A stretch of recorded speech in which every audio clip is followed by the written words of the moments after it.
नमस्कार विद्यार्थी मित्रांनो, स्वागत आहे तुम्हा सर्वांचं महा एक्झाम पॉईंट आपल्या एज्युकेशनल यूट्यूब चॅनलवरती। तर विद्यार्थी मित्रांनो, आपला आजचा व्हिडिओचा भाग हा 27 आहे, ज्यामध्ये आपण DMR पदभरती 2025चा जे आपलं आवडतं पद आहे फार्मासिस्ट म्हणजेच की औषध निर्माता, या पदाकरता आपण तांत्रिकी स्वरूपाची प्रश्न सिरीज आपली सुरू केलेली आहे। परीक्षेमध्ये जे की तुम्हाला तांत्रिकी प्रश्न 40 प्रश्न विचारले जाणारे असतील, जे की 80 गुणासाठी तुम्हाला ते प्रश्न येणारे असतील। आणि मित्रांनो, आपण 40 पैकी 40 प्रश्न कोणत्या परिस्थितीमध्ये आपल्याला योग्य रीतीने निवडता येतील याचा आपण अभ्यास रेग्युलरली आपण करत आहोत। जर तुम्हाला या परीक्षामध्ये चांगले गुण मिळवून मेरिटमध्ये नाव जर तुम्हाला मिळवायचं असेल तर मित्रांनो, तुम्ही आपले व्हिडिओज रेग्युलरली पाहत चला। आणि ज्या कोणी विद्यार्थ्यांनी अजूनही आपलं फार्मासिस्ट असलेलं A to Z TCS pattern आधारित अभ्यासक्रम किंवा स्टडी मटेरियल कोर्स घेतला नसेल तर मित्रांनो, लगेचच्या लगेच तुम्ही आपल्या व्हॉट्सअप शेअरला मेसेज करून सर्व मिळवून घ्या। त्याची सॉफ्ट कॉपीज आपल्याकडे आता उपलब्ध झालेली आहे, ज्यामध्ये आपण DMRचा प्रिव्हियस इयर क्वेश्चन पेपर देखील आपण तुम्हाला उपलब्ध करून त्या ठिकाणी दिलेला आहे। त्या कोर्सबद्दल आपण माहिती समोर जाणून घेऊ। सुरू करू आपल्या आजच्या या भाग 27 मधील काही अतिशय महत्त्वपूर्ण प्रश्न। तर मित्रांनो, प्रश्न जे की तुम्हाला परीक्षेमध्ये मराठी आणि इंग्लिश दोन्ही भाषेमध्ये पाहायला मिळतील आणि दोन्ही भाषा त्या ठिकाणी तुम्हाला परीक्षेमध्ये विचारले जाणारे असेल। तर पाहू आपण आजचा या भाग 27 मधील प्रश्न। तर प्रश्न क्रमांक पहिला असा आहे, which of the following drug is used as and the anti hypertensive, म्हणजेच की खालीलपैकी कोणते औषध जे की रक्तदाब कमी करण्यासाठी वापरलं जातं। तर कमी करण्यासाठी या ठिकाणी म्हटलेलं आहे। तर मित्रांनो, याचं जे उत्तर आहे ते आहे ऑप्शन नंबर ए, जे की ॲटोनोओलेल। तर ॲटोनोओलेल हे जे थोडक्यामध्ये औषध आहे जे की रक्तदाब कमी करण्यासाठी वापरलं जातं। तर याचं स्पष्टीकरण तुम्हाला द्यायचं झालं तर ॲटोनोओलेल हा एक बीटा ब्लॉकर वर्गातील औषध आहे, जे की मुख्यतः उच्च रक्तदाब, ज्याला आपण हायपरटेन्शन म्हणतो, आणि काही वेळा हृदयविकाराच्या आजारामध्ये वापरलं जातं। हे औषध हृदयाच्या बीटा 1 रिस्पिरेटिव्हवर कार्य करून हृदयाचे ठोके कमी करतं आणि रक्तवाहिन्यावरील ताण कमी करतं, ज्यामुळे रक्तदाब हे जे आहे नियंत्रित होतं। तर मित्रांनो, हे संपूर्ण काही जे प्रश्न आहेत त्याचे आपण स्पष्टीकरण थोडक्यामध्ये मी तुम्हाला सांगणार आहे, जेणेकरून तुम्हाला ते सर्व काही लक्षात असावं। त्यामुळे जे आहे उच्च रक्तदाब कमी करण्यासाठी ॲटोनोओलेल हे जे आहे थोडक्यामध्ये औषध वापरलं जातं। आता बाकी जे पॅरासिटामॉल आहे आपल्याला माहित आहे की हे एक वेदनाशामक आणि ताप कमी करण्यासाठी वापरलं जाणारं औषध आहे, परंतु हे रक्तदाबासाठी काम करत नाही। आणि दुसरं जे आहे जे की ॲमोक्सिसिलिन, तर हे जे औषध आहे थोडक्यामध्ये हे अँटीबायोटिक आहे, संसर्गाच्या उपचारासाठी वापरलं जातं, याचा देखील त्याच्याशी काही संबंध नाही। आणि तिसरं जे आहे जे की आयबुप्रोफेन, तर हे जे आहे जे की वेदनाशामक आणि सूज कमी करण्यासाठी वापरलं जाणारं औषध आहे, याचा देखील काही संबंध नाही, परंतु हे यासाठी जे की इफेक्टिव्ह आहे। ऑप्शन नंबर ए या ठिकाणी याचं उत्तर होणार असेल। परीक्षेत तुम्हाला प्रश्न हा येऊ शकतो, त्यामुळे तुम्ही हे संपूर्ण लक्षात ठेवून घ्या। त्यानंतरचा आपला क्वेश्चन नंबर 2 असा आहे, what is the bioavailability of a drugs given the intravenously. तर नसा थेट दिलेल्या IV औषधाची जैव उपलब्धता किती असते, असा थोडक्यामध्ये हा प्रश्न आहे। तर याचं जे उत्तर आहे ते आहे ऑप्शन नंबर थोडक्यामध्ये जे की ए, जे की 100% असते। तर जी बायो अवेलेबिलिटी आहे म्हणजे एखाद्या औषधाचा शरीरात रक्तप्रवाहात पोहोचवणाऱ्या प्रमाणाचा टक्का थोडक्यामध्ये जो की 100% असतो। जर जे काही इंटरव्हेनस आहे जे की IV मार्गाने दिलेल्या औषध थेट रक्तप्रवाहात जात असल्यामुळे त्याची जैव उपलब्धता जी आहे जी की 100% असते, जी की बायो अवेलेबिलिटी। आणि कारण औषध पूर्णपणे शरीरात प्रवेश करते आणि त्याचे परिणाम त्वरित दिसतात, जसं की आपण स्लाईन म्हणतो, तर स्लाईनद्वारे दिलेले जेवढे काही औषध असतात ते संपूर्ण आपल्या रक्तप्रवाहात जातात, ज्यामुळे त्याचा इफेक्ट जो की लवकरात लवकर दिसून येतो। जे की इतर मार्गामध्ये जसे की तोंडाने देणे, इंजेक्शन, इतर प्रकाराने औषधाची जैव उपलब्धता जी आहे बायो अवेलेबिलिटी ती कपात होते, कारण औषध पचन संस्थेत शोषले जाते, लिव्हरद्वारे मेटाबोलाइज होते किंवा काही प्रमाणामध्ये नष्ट होते। म्हणून जे आहे नसामध्ये थेट दिलेल्या औषधाची जैव उपलब्धता जी की 100% असते। ऑप्शन नंबर ए या ठिकाणी या प्रश्नाचं उत्तर होणार असेल। तर मित्रांनो, तुम्हाला ह्या प्रकारचे प्रश्न परीक्षेमध्ये असतील, त्यामुळे तुम्हाला अशा प्रकारच्या प्रश्नांचा अभ्यास करणं इम्पॉर्टंट आहे। त्यासाठीच आपण जे आपल्या टेक्निकल जो अभ्यासक्रम आहे किंवा टेक्निकलचा जो तुमचा सिलेबस आहे त्यावर जर आपण स्पेशली 2000 MCQ तुम्हाला टॉपिक वाईज बनवून दिलेले आहेत, जे की DMRचे प्रिव्हियस इयर क्वेश्चन देखील आपण इन्क्लूड केलेले आहेत। तर ज्यांना कोणाला A to Z जो काय आपला स्टडी मटेरियलचा क्रॅश कोर्स घ्यायचा आहे, त्यांनी आपल्या व्हॉट्सअपच्या डिस्क्रिप्शन बॉक्समध्ये ऑफिशियल सेलरची लिंक आहे, त्यांना मेसेज करा। त्या ठिकाणी तुम्ही संपूर्ण काही सॉफ्ट कॉपी कोर्स मिळवून घ्या, ज्याची प्राइस आपण सध्यास्थितीमध्ये फक्त 500 रुपये ठेवलेली आहे, ज्यात तुम्हाला 10 test series plus e book आणि टेक्निकलचे 2000 प्रश्न व त्यासोबतच प्रिव्हियस विषयावर क्वेश्चन पेपर आपण तुम्हाला उपलब्ध करून देऊ मित्रांनो, जे की तुम्हाला मार्केटमध्ये कुठेही असा कोर्स मिळणारा नसेल आणि त्यासोबतच तुम्हाला हे जर वाचन केला तर कोणत्याही बुक्सची गरज पडणारी नसेल अजिबात, आणि तुम्हाला कोणत्या महागड्या कोचिंगची देखील गरज पडणारी नसेल. तर तुम्हाला जर रिझल्ट आणायचाच असेल तर मित्रांनो तुम्ही आपला क्रॅश कोर्स हा नक्की त्याचा अभ्यास करा. त्यानंतरचा आपला क्वेश्चन नंबर 3 असा, जो की पुढचा असा आहे, which of the following is a schedule H drug in India. तर भारतात खालीलपैकी कोणत्या औषध जे की शुडल एच मध्ये येते. तर याचं जे उत्तर आहे ते आहे ऑप्शन नंबर थोडक्यामध्ये ए, जे की अँटीबायोटिक्स. तर अँटीबायोटिक्स जे आहे जे की शुडल एच मध्ये जे आहे थोडक्यामध्ये येते. तर शुडल एच जे आहे थोडक्यामध्ये भारतीय औषध नियमन अधिनियम जे काय ड्रग्स अँड कॉस्मेटिक ऍक्ट 1940 आहे अंतर्गत असलेली एक यादी आहे, ज्यामध्ये अशी औषधे असतात ज्याचे वापर फक्त डॉक्टरांच्या प्रिस्क्रिप्शनवरूनच करता येते, म्हणजे की डॉक्टरांच्या सल्ल्यानुसारच आपल्याला घेता येते. आणि अँटीबायोटिक हे जे आहे जे की शुडल एच मधील प्रमुख औषध आहेत. हे औषध संसर्गांना प्रतिबंधित किंवा उपचार करण्यासाठी वापरले जातात आणि त्याच्यासाठी डॉक्टरांचा सल्ला आवश्यक असतो. त्यामुळे त्याचे अतिरिक्त किंवा चुकीचा वापर टाळला जातो. आणि जे पॅरासिटामॉल आहे किंवा विटॅमिन सप्लिमेंट्स आहेत किंवा हर्बल मेडिसिन आहेत, यांना जे की शुडल एच मध्ये समाविष्ट केले नाही. हे काही प्रमाणामध्ये जे काही OTC औषध असतात त्याला ओव्हर द काउंटर असं म्हणतात, जे की औषधे मानली जातात आणि त्यासाठी डॉक्टरांच्या प्रिस्क्रिप्शनची आवश्यकता नाही. म्हणून जे आहे ते कोणी पण घेऊ शकतं, परंतु जे अँटीबायोटिक्स असतात ते फक्त डॉक्टरांच्या सल्ल्यानेच घ्यायचं असतं. हे संपूर्ण तुम्ही लक्षात ठेवून घ्या. त्यानंतरचा क्वेश्चन नंबर 4 असा आहे, the half life of a drug refer to. तर औषधांचा अर्धायुष्यासाठी काय अर्थ आहे. तर औषधांच्या, तर याचं जे उत्तर आहे ते आहे ऑप्शन नंबर अ, जे की time for half the drug to be eliminated from the body, जे की शरीरातून अर्ध्या औषधाचा निसर्ग होण्याचा कालावधी, असा थोडक्यामध्ये याचा अर्थ आहे. तर याचं देखील तुम्हाला जर एक्सप्लेनेशन द्यायचं झालं तर अर्ध आयुष्य म्हणजे एखाद्या औषधाच्या शरीरात किंवा रक्तप्रवाहात ज्या वेळेत त्याचा अर्धा भाग शरीरातून निघून जातो तो कालावधी त्याला अर्ध आयुष्य म्हटलं जातं.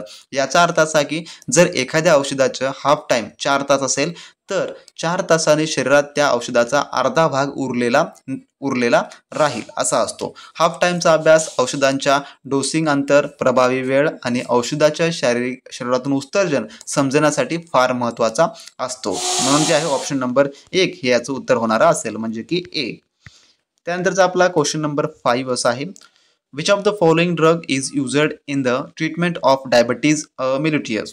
जे काही त्याचं आहे, तर खालीलपैकी कोणते औषध जे की मधुमेहाच्या उपचारासाठी वापरले जाते. तर यापैकी, तर याचं जे उत्तर आहे ते आहे ऑप्शन नंबर ए, जे की मेटफॉर्मिन. तर मेटफॉर्मिन हे जे औषध आहे थोडक्यामध्ये जे मधुमेह आहे डायबिटीज, तर डायबिटीजच्या उपचारासाठी वापरलं जाणारं आहे. जे मेटफॉर्मिन आहे ते की डायबिटीज हाचा उपचार करण्यासाठी वापरलं जाणारं मुख्य औषध आहे आणि विशेषतः टाईप 2 मधुमेहासाठी. तर यामध्ये तुम्हाला सांगायचं झालं तर जे मेटफॉर्मिन आहे तर रक्तातील साखर कमी करण्यासाठी काम करते. ते लिव्हरमध्ये ग्लुकोजची निर्मिती कमी करते आणि शरीराच्या पेशीमध्ये इन्शुलिनची संवेदनशीलता वाढवते, ज्यामुळे रक्तातील जे साखर जे आहे ते नियंत्रणामध्ये येते. आणि बाकीचं तुम्हाला सांगायचं झालं जे ॲस्पिरिन्स किंवा ॲमोक्सिलिन किंवा डायझेपम, तर हे जे आहे जे की ॲस्पिरिन जे आहे हे एक वेदनाशामक आणि रक्त पातळ करणारं औषध आहे, पण मधुमेहासाठी वापरलं जात नाही. आणि जे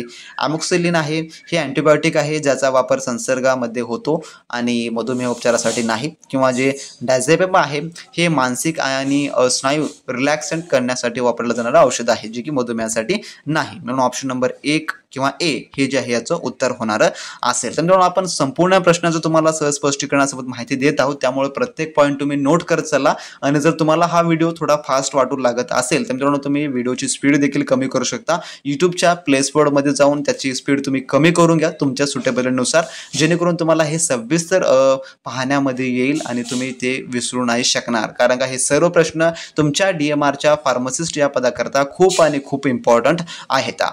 त्यानंतरचा क्वेश्चन नंबर आपला 6 पुढचा पाहू, which of the following is not a part of good manufacturing practices. तर यापैकी जो कोणता भाग जे चांगल्या उत्पादन पद्धतीत समाविष्ट नाही असं म्हटलेलं आहे. तर यापैकी तर याचं जे उत्तर आहे ते आहे ऑप्शन नंबर सी, जे की रँडम मार्केटिंग अनियोजित विपणन हे जे आहे यामध्ये नाही आहे. तर रँडम मार्केटिंग का नाही आहे ते आपण पाहू. तर जे गुड मॅन्युफॅक्चरिंग प्रॅक्टिसेस म्हणजे की जे औषध किंवा उत्पादनाची गुणवत्ता सुरक्षित आणि प्रभावीपणे सुनिश्चित करण्यासाठी वापरल्या जाणाऱ्या नियमांचं संकलन आहे. तर GMP मध्ये स्वच्छता, पहिलं की क्लीननेस, योग्य नोंदणी, प्रॉपर डॉक्युमेंटेशन आणि गुणवत्ता क्वालिटी नियंत्रण या सर्व गोष्टीचा समावेश असतो. या नियमांचा उद्देश जर उत्पादन प्रक्रियेत दोष टाळणे, सुरक्षित आणि उच्च दर्जाचे उत्पादन सुनिश्चित करणे आहे. तर रँडम मार्केटिंग जे आहे, जे की अनियोजित विपणन हा एक GMPचा भाग नाही. विपणन हे उत्पादनाच्या निर्मितीच्या नंतर वेगळा टप्पा आहे आणि त्यावर GMPचा थेट काहीही संबंध नाही. म्हणून GMP मध्ये रँडम मार्केटिंग जे की समाविष्ट नाही. म्हणून त्याचं उत्तर जे आहे, जे की ऑप्शन नंबर सी होणार असेल. तर संपूर्ण काही सहज स्पष्टीकरण मी तुम्हाला सांगत आहे, सर्व तुम्ही लक्षात ठेवून घ्या. त्यानंतर क्वेश्चन नंबर 7 असा आहे, what is the primary functions of the pharmacy act. तर फार्मसी कायद्याचा मुख्य उद्देश काय आहे. तर याचं जे उत्तर आहे ते आहे ऑप्शन नंबर ए, जे की regulate the professions and practice of pharmacy. तर फार्मसी व्यवसाय आणि व्यवहार नियंत्रित करणे हे जे आहे थोडक्यामध्ये याचा मुख्य उद्देश आहे. जे फार्मा ॲक्ट आहे 1948चा, हा कायदा भारतात फार्मसी व्यवसाय, औषध वितरण आणि फार्मसीच्या नोंदणीसाठी बनवण्यात आलेला आहे. या कायद्याचा मुख्य उद्देश हा फार्मसी व्यवसायाचे नियमन करणे, फार्मसीच्या नोंदणी प्रक्रियेसाठी नियम ठरवणे, ज्यामुळे औषधांची सुरक्षितता आणि गुणवत्ता सुनिश्चित करता येते. तर औषधाची निर्मिती, जे मॅन्युफॅक्चरिंग आहे, किंमत नियंत्रण आणि औषधीय वनस्पतीचा प्रचार या गोष्टी या कायद्याच्या मुख्य कार्यक्षेत्रामध्ये येत नाहीत. म्हणून फार्मसी कायद्याचा प्रमुख उद्देश जो आहे थोडक्यात हा आहे, जे की ऑप्शन नंबर ए मध्ये मी तुम्हाला सांगितलेलं आहे. जर विद्यार्थी मित्रांनो तुम्ही अजूनही DMR पदभरती 2025च्या संपूर्ण A to Z तयारी करता आपले असलेले अतिसंभव प्रश्न संच व ईबुक किंवा टेक्निकल क्वेश्चन्स पॅक घेतला नसाल तर वेळ न वाया घालवता लगेच तुम्ही आपल्या व्हॉट्सअप सर्व्हरला मेसेज करून मिळवून घ्या. त्यांची लिंक डिस्क्रिप्शन बॉक्समध्ये दिलेली आहे, ज्यामध्ये तुम्हाला संपूर्ण काही DMRचा TCS पॅटर्न आधारित A to Z अभ्यासक्रम मिळणार असेल, ज्यामध्ये मराठी व्याकरण, गणित बुद्धिमत्ता, सामान्य ज्ञान, इंग्लिश व्याकरण व त्यासोबतच तुमच्या हवे त्या पोस्टनुसार आपण टेक्निकल देखील तुम्हाला उपलब्ध करून देतो, ज्यामध्ये MSW, lab technician, lab assistant, librarian व फार्मा या सर्व पदांची तुम्हाला त्या ठिकाणी टेक्निकल देखील मिळणार आहे, ज्यामध्ये आपण DMRच्या पदभरती अभ्यासक्रमानुसार A to Z अभ्यासक्रम कव्हर करून दिलेला आहे व त्यासोबत TCSचे अतिसंभव प्रश्न संच व त्यासोबत 2023चे जेवढे काही PYQ क्वेश्चन्स आहेत ते देखील आपण तुम्हाला त्यामध्ये इन्क्लूड करून दिलेलं आहे, ज्यामुळे तुम्हाला मार्केटमधलं कोणतेही महागडं कोर्स घेण्याची गरज नाही, ज्या ठिकाणी तुम्हाला 1500, 2000 असे द्यावे लागतील किंवा तुम्हाला कोणत्याही बुकची देखील अजिबात गरज पडणारी नसेल. जर तुम्ही प्रथम प्रयत्नामध्ये DMRची एक्झाम क्रॅक करण्याची इच्छा ठेवत असाल तर तुम्ही नक्की आपलं स्टडी मटेरियल रेफर करा, कारण का यामध्ये जे परीक्षेत तुम्हाला विचारलं जाऊ शकतं असं आपण संपूर्ण काही इन्क्लूड करून दिलेलं आहे, ज्यामुळे तुमचा PYQ प्रश्नांचा देखील सराव होणार असेल. सर्व घटकांची आपण या ठिकाणी संपूर्ण काही माहिती दिलेली आहे व त्यासोबत मागील परीक्षेत विचारले गेलेल्या प्रश्नांचा देखील आपण समाविष्ट केलेला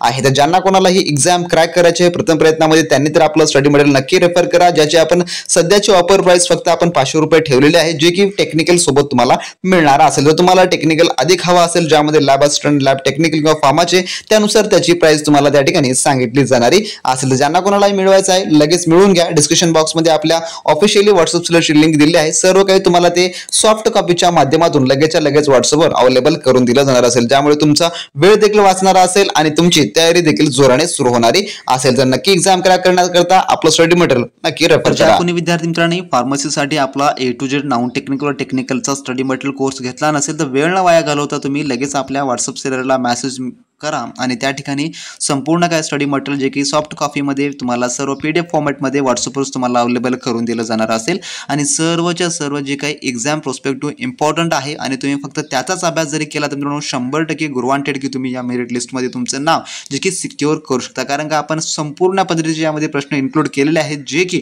तुम्हाला परीक्षेमध्ये अतिसंभव विचारले जाण्याचे चान्सेस आहेत असे प्रश्न. तर ज्यांना कोणाला ही एक्झाम फर्स्ट अटेम्प्टमध्ये किंवा ज्यांचा शेवटचा अटेम्प्ट आहे त्याने तर आपलं स्टडी मटेरियल नक्की रेफर करा मित्रांनो, लिंक डिस्क्रिप्शन बॉक्समध्ये आहे. त्यानंतर क्वेश्चन नंबर 8 असा आहे आपला, which route of drug administration is suitable for unconscious patients.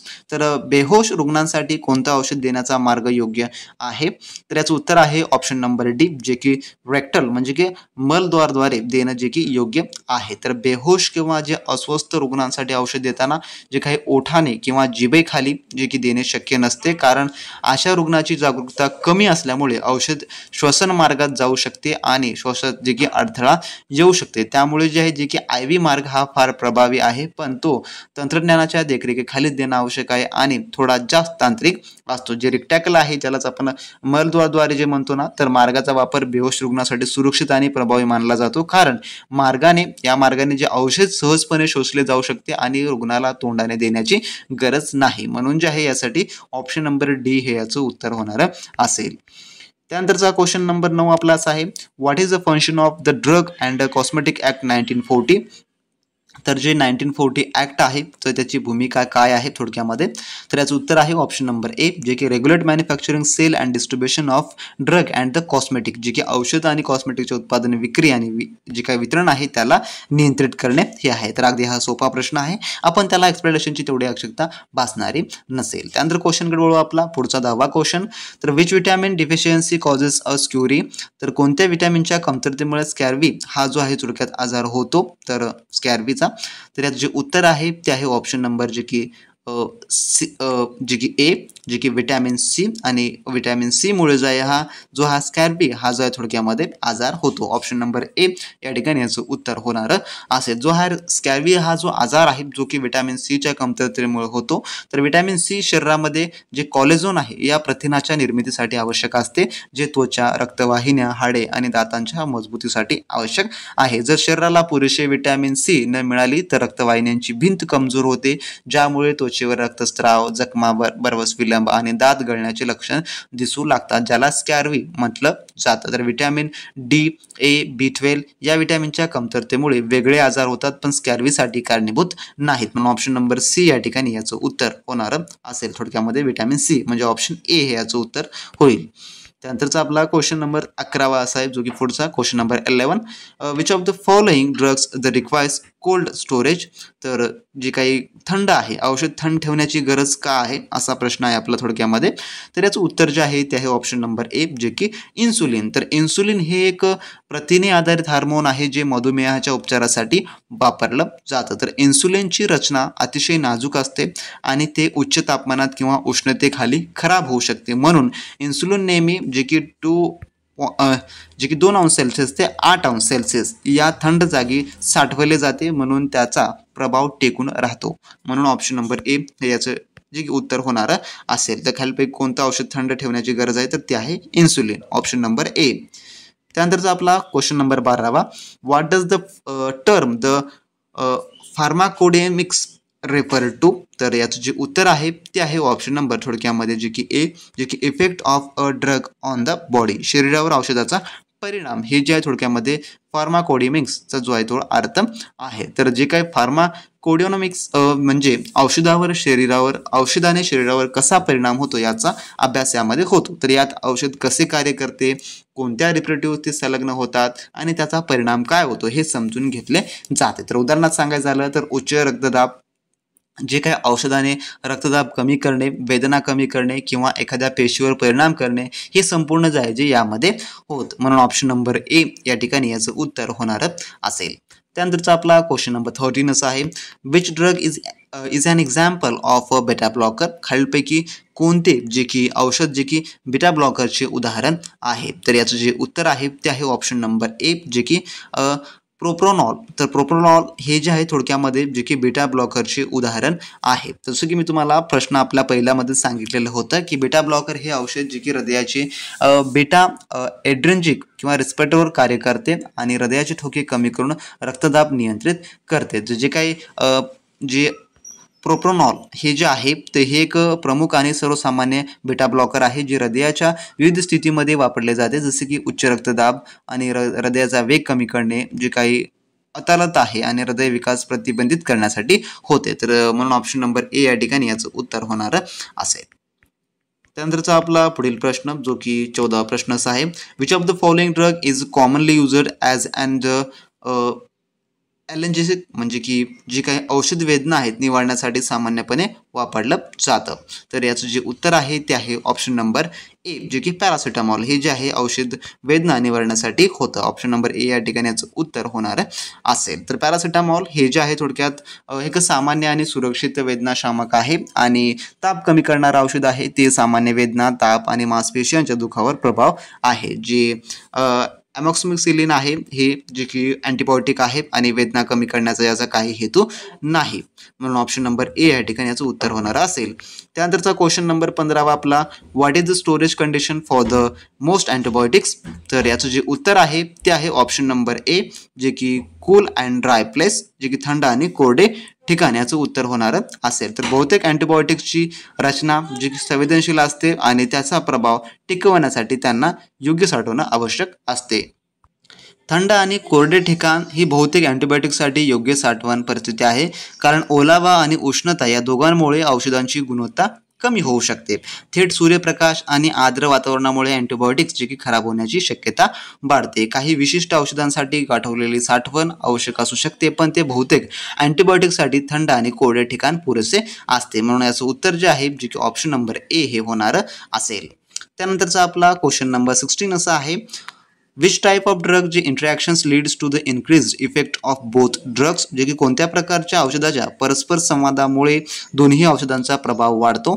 तर याचं जे उत्तर आहे ते आहे ऑप्शन नंबर ए, ज्यालाच की आपण सिनेग्रेसिम म्हणतो, ज्याला आपण मराठीत सहक्रिया असं म्हटलं जातं. तर याचं जे थोडक्यात एक्सप्लेनेशन की जे सिनग्रिम्स आहे त्याला सहक्रिया असं म्हटलं जातं. तर म्हणजे दोन किंवा अधिक औषधांचा परस्पर संवाद ज्यामुळे त्याचा एकूण प्रभाव स्वतंत्रपणे वापरल्यापेक्षा अधिक वाढतो. उदाहरणार्थ, जर औषध ए आणि औषध बी स्वतंत्रपणे 10% प्रभाव दर्शवित असतील, पण दोन्ही एकत्र वापरल्यास 30% प्रभाव दिसत असेल, तर ती ही जी आहे जी की सहक्रिया, ज्यालाच आपण सिनग्रिम्स असं जे आहे थोडक्यात म्हटलं जातं. म्हणून ऑप्शन नंबर ए ह्या ठिकाणी याचं उत्तर होणार असेल. त्यानंतर आपला क्वेश्चन नंबर 17 असा आहे, the standard list of drugs and the consumable required to run a hospital is known as. तर रुग्णालय चालवण्यासाठी आवश्यक औषध वापरांच्या वस्तूची मानक यादी काय म्हणतात त्या यादीला. तर याचं उत्तर आहे ऑप्शन नंबर थोडक्यामध्ये ए, जे की इसेन्शियल ड्रग्स लिस्ट EDL असं जे आहे त्याला म्हटलं जातं. जे काही रुग्णालयामधले इम्पॉर्टंट औषधे असतात त्याला संपूर्ण या यादीमध्ये समाविष्ट असतात. त्यानंतरचा क्वेश्चन नंबर आपला 18, which of the following is a common advice effect of जे काही कॉर्टिकोस्टेरॉइड्स. तर जे काही कॉर्टिकोस्टेरॉइड्स आहेत त्याचे सामान्य दुष्परिणाम कोणते आहेत असं म्हटलेलं आहे. तर याचं उत्तर जे आहे ते आहे ऑप्शन नंबर थोडक्यामध्ये ए, जे की वेट गेन वजन वाढ हे जे आहे थोडक्यामध्ये याचं सामान्य दुष्परिणाम आहे. तर त्याचा वापर अनेक वेळा दीर्घकाळासाठी केल्यास वजन वाढणे हा एक सामान्य आणि महत्त्वाचा दुष्परिणाम होतो.